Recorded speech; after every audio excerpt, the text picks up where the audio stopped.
ये निस्संदेह पूरे मार्शल वर्ल्ड की सबसे जटिल और रहस्यमयी यांत्रिक संरचना थी। तांग सेक्ट के सबसे बड़े विशेषज्ञ भी इसकी पहेली की सिर्फ पहली परत ही खोल पाए थे।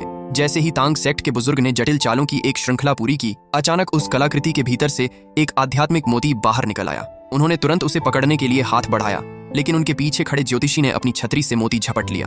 वही था पौराणिक दिव्य अवशेष। ज्योतिषी ने देखा कि जैसे ही दिव्य अवशेष ने उस मोती को शी लिया, कांगदियन सेक्ट के रहस्य पल भर में खुलने लगे। असल में वह आध्यात्मिक मोती उस अवशेष का सिर्फ एक हिस्सा था। जैसे ही पहला रहस्य खुला, अनडाइंग किंग ऑफ हेल ने तुरंत स्थिति को अपने नियंत्रण में ले लिया।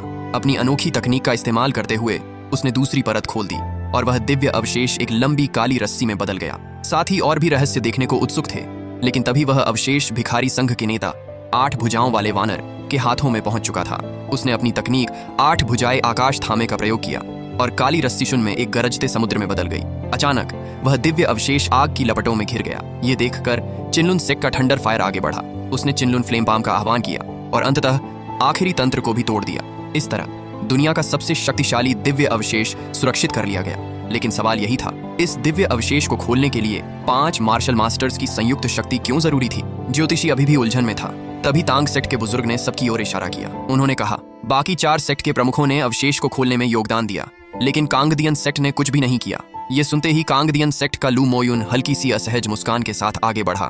वह अवशेष को पाने के लिए बेचैन था ताकि अपने सेक्ट की ताकत साबित कर सके, लेकिन ज्योतिषी ने उसे रोक दिया। उसे लू मोयुन से निकलती एक अजीब और रहस्यमयी अंधेरी ऊर्जा का आभास हो रहा था।